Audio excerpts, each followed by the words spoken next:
Story 1. This happened to me about 2 years ago, but a former coworker just reminded me about it, and I'm pretty sure it counts as malicious compliance. I'll try to keep it short, but it is a little long. I used to be a service manager at one of the biggest locations of a popular Mexican grill. I won't say which, but guacamole was $1.95 extra, and we were required to ask everyone if they were okay paying that price. One Sunday morning, our second busiest shift of the week, two of my line people called out, so we were struggling to get all of our prep done before opening at 11. We were just wrapping up when Karen came in 10 minutes before opening through the side door marked "Employees Only" with 15 preteen girls in tow. My cook recognized her as she regularly came in during the dinner shift and was extremely abusive and cruel to all the Latino workers.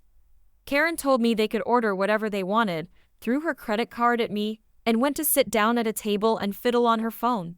Now I couldn't ring up her order without her standing there because of the company rules, and I was 30 weeks pregnant and just wanted to take my break. I pregnancy waddled over to Karen's table to try and inform her of that when she literally flicked her hand at me to dismiss me. Not only had I been at the store since 7 and done 2 different people's jobs on top of my own, I had my son's head grinding against my pelvic bones and kicking me like crazy. I was in no mood. When I tried to tell her again, she looked at me with what I can only describe as seething contempt and said, "What part of they can get whatever they want do you not understand? I don't care what you charge me as long as I get a receipt. Don't interrupt me again, or I'll get your large behind fired." Now I never cry, but that almost got me. Motherhood is awesome, but pregnancy is tough. I finally managed to pick my jaw off the ground and stammered, "All right, ma'am, I'll ring up whatever they want and bring you a receipt." The girls were really nice, and most of them ordered double meat, and they all got bottled water and chips and guacamole. Every last one. My cashier and I were just vibrating with glee as we rang them up and watched the bill climb to around $250. I brought the bill to Karen and was pretty excited when she didn't immediately check it. I made my own food and told the cook to come get me when the show started. I was halfway done eating when I saw him waving to the camera, howling with laughter, so I headed up. Karen was foaming at the mouth screaming for the manager, and when she saw that that manager was me, she literally ground her teeth and slapped her receipt on the table.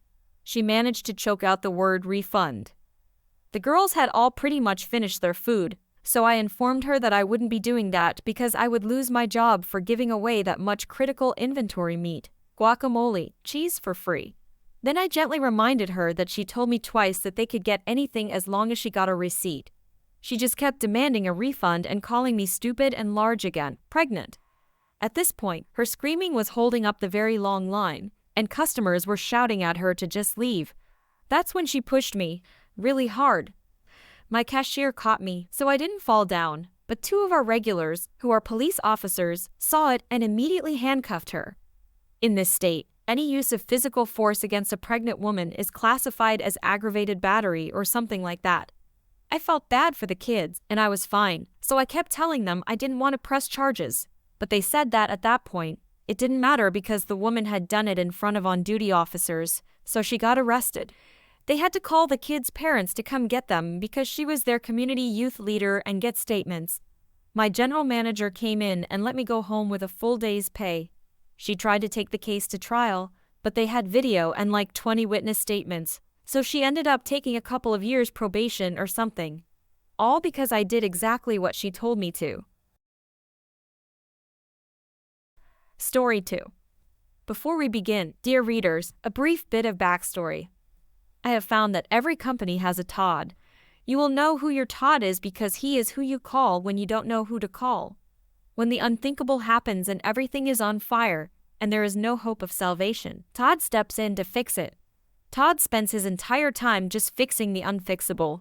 He has been with the company since the dawn of time, knows the true names of several demons, and was in the room when the old magic was written. Our Todd has an elite team to be on call when stuff breaks. Each team member is the highest authority in the company for one specific thing or another. They are the elite. Their word is law, and to question them is to question Todd. Our story begins shortly after I had accomplished my greatest goal and became the newest member of Todd's team. Now my company works with point of sale.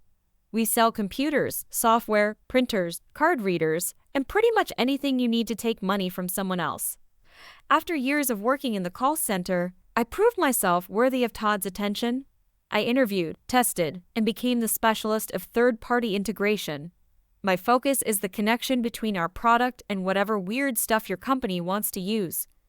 Examples of this include getting smart lights to change on command from ordering kiosks, letting the staff control the new jukebox you bought with their employee ID cards, or getting the sales data for the day to report to your Canadian counterparts in both French and English, but only if someone buys the Poutine Source surprise that day, and other fun conundrums that only the client can fathom. It is important to note that during my time in the call center, I was paid hourly. As a specialist, I would be made a salaried employee and would be on call. After accepting the position, I was told that I would have a trial period of 1 month to prove myself. I would remain hourly but would have a pay increase to more closely match my expected rate as a salaried employee. I would have the title change and new responsibilities of my job, but I had this month to prove I was worth the extra money. The first day of my new job, we got a call from one of our more needy clients. They laid out a series of demands. All of their stores must be upgraded to Windows 10. As each store makes about $10K a day, taking them down for a remodel is not acceptable. All of these upgrades must be done overnight while the store is closed. If the upgrade fails, the store must be rolled back that night so they can open hourly. The window of time to do one of these upgrades is 8 hours. The fastest they have been able to do one is 10 hours. All of this means one thing. They need a specialist to do the upgrades. One that knows their integration. I give Todd the put me in coach nod, and a deal is struck. Todd is about to leave on vacation, which leaves me under the control of Steve, the director of the support center, who used to be my boss before I worked for Todd. I am now on overnights. 4 nights a week, I upgrade these stores. I supervise 2 to 3 technicians who are on site in separate stores. I do all the software. They do the hardware. This process is staggered based on time zones, so I generally am pulling 12-hour shifts. The overtime is amazing, especially paired with the raise I got. Fast forward a week or two. The initial batch does not go the best. I have a 40% failure rate. This is due to scripts provided to both the client and me by the various third-party companies used by the stores, including their music, food delivery, and credit card processors. Everyone on their side knows who is the bad guy here. Talks are in place, and we are moving forward. A meeting between the client and us is scheduled near the end of the week, right in the middle of my off time. As I said, I am working 12 hours a day.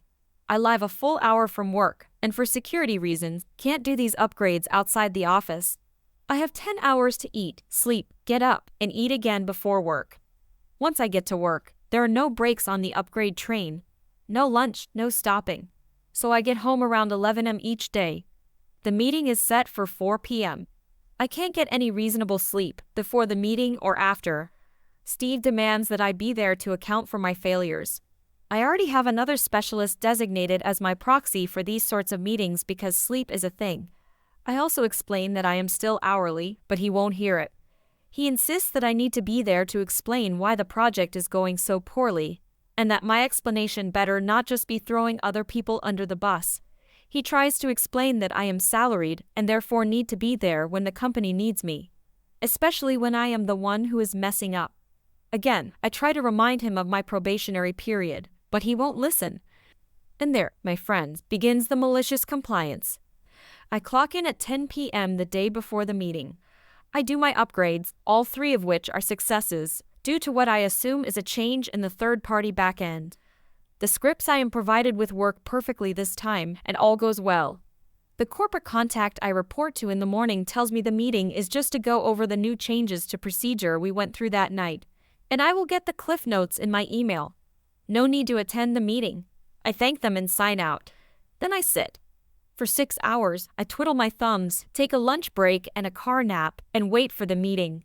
When it's time, I walk upstairs to the top floor and the conference room, where everyone but Steve is shocked to see me. I calmly take my place and wait for the meeting to start, stating that I was asked to be here. The meeting lasts 30 minutes and consists of the new procedure, praise for my diligence, and a quick overview of how the timetable will change because of the past failures. It is noted that my performance has prevented a lot of the sites from failing when they would have otherwise, and the client is pleased with my work. Steve, who had previously blamed me for the failures, sheepishly agrees that I was a good fit for the project. Then the meeting ends with the best part. The person giving the talk states that she knows I am asleep right now, so she will go over the changes with me personally when I get in tonight. Meanwhile, the guy I asked to sit in on the meeting for me will work with them to set up the changes to be deployed about 3 hours of work so that it's all ready when I get in at 10. The meeting ends. Steve makes a comment about the changes being done by someone with more experience and hints that it should be my responsibility. I cheerfully say that rather than waste my coworkers' time, I will just do the changes myself. I have my third or fourth wind by now and am ready to go. At the end of day 2, I have spent 36 hours at work. Caffeine is my only salvation, and we are almost done. Near the end, I am basically waiting for a technician at my last store to finish testing, so I tell him to call me and shut my eyes for about half an hour just to rest a bit. All is well. I get called, everything is green. The vigil is over. 2 of my friends insist on driving me home, where I promptly pass out into the most heavenly sleep I have had in ages. I wake up to an email asking me to head into work for a meeting with Human Resources. It is my day off, so I am kind of perplexed. I head on in and apologize for being fashionably late. The meeting is with the head of Human Resources, who has a report that I was sleeping on the job. There is camera footage of my 30-minute power nap. I calmly explained that Steve had asked me to show up to the meeting, and then asked me to stay later to set up the changes. And by the time I took my nap during what I called my paid 30-minute break, I had been in the building for 35 hours. I politely remind the Human Resources head that I am on my trial period and will be expecting overtime pay for that time. It came out to about 33 hours and change due to my extended lunch break. Todd returned from his vacation and tore Steve a new definition of duties. From then on, he would not be given control over Todd's team when he was away, and we would report directly to the Chief Executive Officer. The project completed without much incident, and I passed my probation with flying colors. Edit. A bit more info, since people are asking. Steve would later be fired several months later due to a similar situation where he threw someone so hard under the bus that everyone stopped and saw how uncool that was. He was replaced with Steve, who is a superior Steve in every way. Story 3. This happened about 10 years ago when I worked for a company doing community nursing. We were provided with company cars and a prepaid card for expenditure fuel and food. The card had a limit of €400 per week, the card resetting to the 400 limit every Monday morning.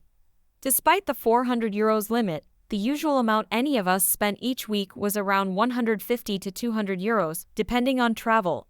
The usual was to get a full tank once a week, which was around €55 to €60, and the rest was coffee and lunch. Enter Chad. He was the financial officer and had some pretty unique ideas about changing the finances of the company. One of the ideas he instituted was a change to our prepaid cards. He dropped the limit to €50 a day, with the card resetting every day. As you can understand, this was a problem, especially if you consider that a full tank cost €55 minimum. If you used the card for fuel, then the rest was paid out of pocket. We couldn't be reimbursed for the money because you have a company card. Learn to use it more efficiently. Initially, most coworkers were spending €30 on fuel and refueled 2 or 3 times a week. But not me. While my malicious compliance tendencies were natural during my Navy service, they were honed to perfection by a couple of Master Chiefs. So, enter malicious compliance.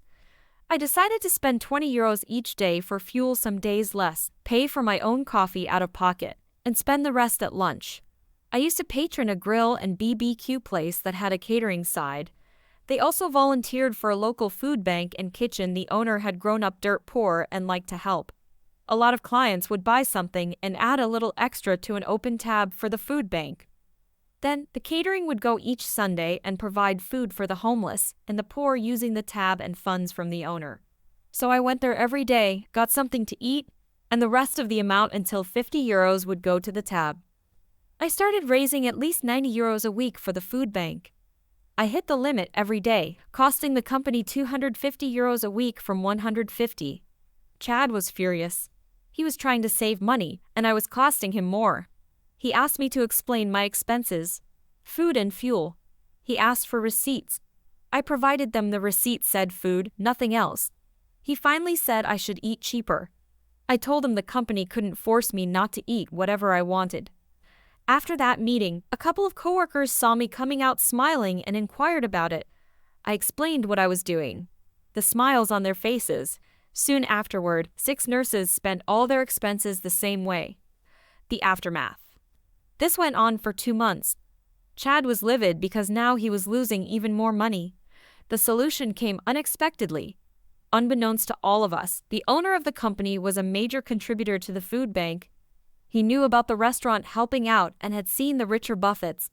He asked the owner of the restaurant about it, and he said a few nurses had started coming, raising the tab at that point €600 minimum. The owner put 2 and 2 together. I was called in for a meeting with the owner. I was anxious because I didn't know what it was about. When I got there, Chad was there also. During the meeting, Chad explained how he was losing money, but he couldn't do anything about it. I explained what our grievance was and how we took advantage of it. Chad replied we shouldn't game the system for something so stupid as a food bank. The owner stopped the meeting right there. He reinstated the old system for expenditure. He reprimanded both of us for the whole mess me a bit less and informed me that if I make a donation for the food bank to notify him, and he will match it. The final result was getting our old system back, which we didn't abuse, a weekly donation to the food bank, and a major Easter Sunday BBQ for the food bank sponsored by the company. Chad lasted only another 3 months because his penny-saving ways dropped the quality of care we could provide. I stayed with the company until it was sold to new owners who were more like Chad. But that's a story for another subreddit.